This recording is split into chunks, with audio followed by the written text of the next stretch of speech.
cacho desprendido. Nos pusimos a saltar. Porque claro, no puedes llevar ahí un pico y una pala en un avión y irte a Turquía y empezar aquí como si vienes a hacer algo, ¿no? Y ellos son muy cautelosos con el tema arqueológico. Entonces, cogimos la muestra, la rompimos en varios trozos. Recuerdo que Kevin llega, ¡wow! Lo coge, la rompe y nos llevamos una muestra cada uno. Uno se lo llevó a analizar a Estados Unidos, yo lo analicé en la Universidad de Barcelona. Cada uno la analizó en su lugar de destino. Luego veremos las fotos y las comparativas. Antes de que fuéramos al viaje, yo había hecho unas conferencias al respecto de cómo podría ser la madera del arca, de qué árbol podría ser. Llegamos a la conclusión de que esta madera podría ser madera de secuoya. Pero fue una conclusión puramente lógica, a raíz de las maderas que aún quedan hoy en día, como las más grandes del mundo, por las medidas del arca, por el hábitat donde crece la secuoya hoy en día, que es en la costa. Llega niebla constantemente de la costa todo el año, siempre tienen humedad, por eso crecen constantemente. Igual que pasaba en el mundo antediluviano, un clima subtropical, constante, sin estaciones. Entonces, esa era la teoría que llevábamos en mente. Recogemos esta muestra y ya emocionadísimos a analizarla. Superficie de corteza, nos recuerda a la corteza de un pino quizás o algo parecido. Y casualmente por debajo tiene una especie de rasgos de haber sido trabajada de una manera equidistante, como si alguien hubiera hecho algo para separarla de algún sitio, de alguna manera. Nos quedamos realmente sorprendidos de encontrar esto aquí también. El grueso de la muestra era de unos 60-70 centímetros. Esta es una de las muestras que cogimos para analizar. Las llevamos a cortar para hacer un corte fino en la universidad para poder mirarlas a la lupa. Esta es una de las muestras. ¿Veis el patrón que tiene? Estos son los aparatos que usamos para analizarla. Y empezamos a ver algo, porque claro, ¿con qué las comparamos? Las comparamos con lo que creíamos que podía ser. Secuoya. Pero no solo no una secuoya cualquiera y no una madera cualquiera, sino que lo que parecía que era aquello, que era justamente todo corteza. No tenía ningún tipo de cambio de material, de morfología. Todo el corte era corteza. Yo lo recordaba por mi propia experiencia como biólogo y como trabajador, porque me dedico al tema de análisis de patologías en estructuras de madera antigua. Entonces, me atrae mucho el tema de la madera y veía un patrón puramente de corteza. Claro, pensé, las secuoyas pueden tener una corteza de un grueso de 1 metro. Hoy. No quiero imaginar cuando eran mayores. Entonces, tener un trozo de secuoya de corteza de 80 centímetros o 70 centímetros no era ninguna tontería. Entonces empezamos a recoger muestras de secuoya, de corteza de secuoya. Casualmente Víctor pudo viajar, o viajó a California para hacer unas conferencias allí, al respecto del gran engaño, y trajo muestras de secuoya, de corteza. Entonces pudimos comparar las muestras. Todo fue así, ¿eh? Y pudimos ver cómo ya tenemos una especie de patrón en la corteza de fibras horizontales o de capas de fibras horizontales con todos los pelos verticales. Y vemos cómo empezamos a ver cosas parecidas en las microscopías que pudimos ver. En el macroscópico también vemos una especie de olas en la corteza. Veis que es una corteza que tiene un grueso importante. Y esto ya empiezan a ser imágenes a lupa, aumentando y viendo las diferentes formas. Siempre fibras horizontales con pelos verticales, fibras horizontales con pelos verticales. Aquí tenemos detalles y estábamos viendo que casi estaba viendo el mismo tipo de morfología. Fibras horizontales con pelos verticales. Y vimos que quizás la que más se llegaba a parecer a nivel incluso morfológico era la secuoya de la costa en California. Era la que más se parecía. Hazte un arca de madera de gofer, harás aposentos en el arca y calafatearás con brea por dentro y por fuera. Esto es lo que está escrito en la palabra de Dios. La muestra que hemos visto antes, esa de madera laminada, estaba cubierta de una especie de algo, digamos, como algo dúctil que se había endurecido, como si fuera caramelo. ¿Sabéis el caramelo que luego se endurece y queda en la forma? Pues superficie, y lugares como de clavos muy pequeñitos metálicos. Era lo que se llama calafateo, cubrir la madera con una especie de brea, supongo que sabéis lo que, pez, ¿no? Se saca a partir de qué, de los árboles también, ¿no? De las ramas, de lo que sobra del árbol, lo hacen a mucha temperatura y lo que se licúa es la pez, que luego se usa para embadurnar los barcos, ¿no? Pierdan agua, o no entren agua. Pero nos da una pista sobre el tipo de madera, gofer. Entonces, claro, ¿qué es esta madera? ¿Coincidirá con lo que estamos encontrando? Gofer, si vamos a una concordancia hebrea, nos dice una raíz que no se usa, que probablemente significa alojar, interesante, porque alojó a 8 personas durante un año, un tipo de árbol o madera como usada para construir aparentemente ciprés. Ciprés. Bueno, resulta que el ciprés es de la familia de las cupresáceas, pero es que las secuoyas, y aquí tenéis un pequeño ejemplo de lo que es una secuoya, también es de la familia de las cupresáceas. Entonces estamos en que la palabra de Dios nos lleva a una cupresácea, que las pruebas nos llevan a una secuoya que es una cupresácea, de la familia de los cipreses, incluso los americanos les llaman a las secuoyas ciprés rojo, ciprés de los pantanos, etc. Bueno, de los pantanos no es exactamente una secuoya, pero tienen siempre el concepto de llamar ciprés a este tipo de árboles, ¿no?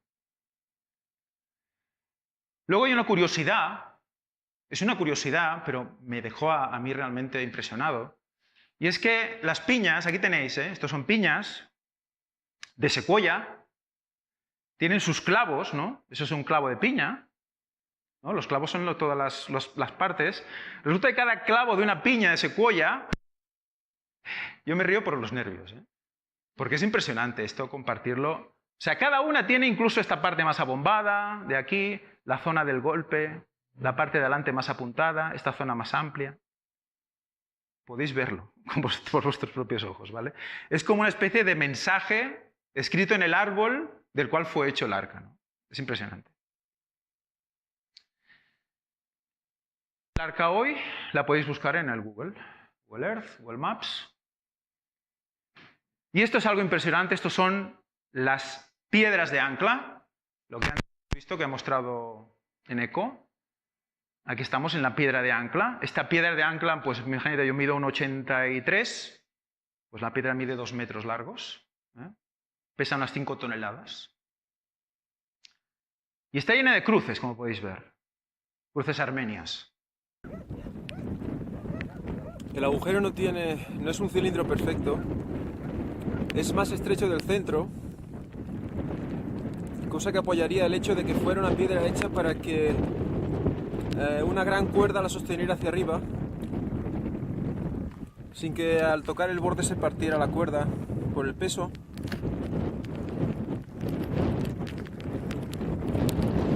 Mucha gente decía, incluso estudiosos, dicen, no, esto es un monumento para medir el sol y los solsticios y no sé qué. Resulta que el agujerito ese no deja pasar el sol a no ser que pase completamente recto porque tiene una obstrucción en el centro. Ya habéis visto que es más estrecho del centro. Entonces hace como una especie de, la sección hace una especie de forma así, en la cual tú puedes poner una cuerda y tirar hacia arriba, pero claro, esto no lo puedes levantar ahí con una polea, vamos a levantarlo por ahí, a la que te pones a levantar eso por ahí se rompe la piedra. Entonces, ¿cómo puedes levantar una piedra así sin que se rompa? Estos son piedras de ancla. Estas piedras fueron atadas al arca cuando aún no había caído agua. Y cuando el agua empieza a caer y cubre toda la tierra, eleva el arca.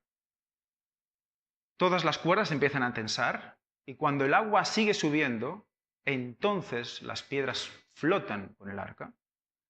Y lo que hace esto es estabilizar el barco. ¿Por qué sabemos esto? Porque ya se hacía en el mundo en el tiempo de los fenicios. Se hacía con piedras muchísimo más pequeñas, de 1 metro. Entonces, ¿quién inventó el sistema? ¿Quién le mostró a Noé? Dios mismo. Cómo nivelar el arca para aguantar todo lo que había de venir, porque el diluvio no era solo agua así que llueve y ya está. Era agua hirviendo, era del cielo, era del suelo, eran terremotos, era de todo. En el agua dice que Satanás temió por su vida en el diluvio. O sea, no fue una cosa fácil, digamos. Entonces, se intentó que el arca fuera estable para aguantar eso, no para navegar, para aguantar el diluvio. Esto se usaba en el tiempo de los fenicios. Sabéis que los fenicios eran grandes comerciantes en el Mediterráneo y llenaban sus barcos ¿para qué? Para comerciar. Entonces intentaban estabilizarlos para que no se hundieran en las tormentas y demás. ¿Y qué hacían? Colgaban esas piedras de ancla. Es realmente apasionante. Aquí tenemos más ejemplos de piedras de ancla de 1 metro comparadas con esta de 2 metros y 30 centímetros. Por lo tanto, si un ancla de 1 metro aguantaba un barquito de no sé qué medida, pues una de 2 metros y pico, pues o una no, más de una, pues imaginaos el volumen del barco, ¿no? Solo una, había más. Se han llegado a encontrar hasta 25 o 30 anclas de este tipo en el mismo lugar, en un pueblo llamado Arcep, que está situado en un valle que muchos de la zona le llaman el Valle de los Ocho. ¿Por qué creéis que le puede llamar el Valle de los Ocho? ¿Cuántas personas había en el arca? 8, el padre, Noé, su esposa, 3 hijos y 3 nueras. Y en estas anclas, que justamente estaban todas, las que estaban de pie, porque otras estaban por ahí tiradas, con unas cruces grabadas, todas mirando en la misma dirección, nos llamó mucho la atención. Antes habéis visto la foto, ¿no? Que estaban como clavadas así de pie en el suelo. No, porque lo que pasó aquí luego veremos en plano lo que pasó. Luego mostraremos. Esto es un ejemplo de un zigurat, que es una pirámide escalonada, como la que probablemente hubo en Babilonia. Esto va mostrando que aquí hubo civilizaciones que son las que la Biblia habla. Nimrod, descendiente de Cam, que fue el constructor de la Torre de Babel. Por lo tanto, aquí ya se está mostrando qué civilizaciones ocuparon esta zona y cómo consideraban este lugar un lugar sagrado y especial, como ellos también. Y todas estas, que estaban de pie con las cruces mirando hacia un lugar, estaba hacia el oeste, apuntaban hacia un lugar alto, donde fuimos con Kevin luego, y dice, os quiero enseñar una cosa, nos llevó allá arriba. Y es el lugar donde está este ancla, tiene un número muy especial de cruces grabadas, que son concretamente 8. Entonces, ¿qué hace un grupo de grandes piedras de ancla en un lugar elevado, donde antes había una construcción, porque todo esto circular está lleno de restos de porcelanas y de vasijas, y hay una base de piedra, como si hubiera habido una especie de estructura aquí, una construcción, probablemente un templo pequeño, una especie de ermita o algo así. Si la levantabas, miraba hacia las otras piedras. Y esta tenía 8 cruces, 8 personas, y todas las demás mirando hacia ella. ¿Por qué esa adoración? ¿Por qué esa manera de disponer estas piedras? Había algo en esa zona que estaba simbolizando un volver a nacer, algo relacionado con 8 personas que superaron un diluvio y era un lugar sagrado para todos ellos. Pero es que todas ellas, todas esas piedras tenían cruces, lo habéis visto antes, ¿no? Llenas de cruces, armenias. ¿Por qué? Pues reunidos con todos, con uno de los habitantes de allí, nos reunió a su casa, estuvimos tomando té en su casa, nos robaron la cámara de vídeo, bueno, una relación muy cordial. Pero pudimos sacar la información de que resulta que él recordaba a sus familiares, su abuelo creo que dijo, que bajaban las piedras, las grandes piedras bajaban desde un lugar que era un cementerio, un antiguo cementerio. Esta es la zona donde están las anclas. Aquí está la tapa del arca que hemos visto antes. Esta es el arca de las 8 cruces. Todas estaban aquí mirando hacia aquí y esta mirando hacia aquí. Dice que sus antepasados lo habían bajado de este monte, que lo consideraban un cementerio sagrado, un lugar, un camposanto, y aún arriba encontrabas grandes piedras, tumbas de las familias armenias, que cada vez que enterraban a una persona le ponían una cruz. ¿El símbolo qué era? Pues bueno, todas estas almas, ¿no?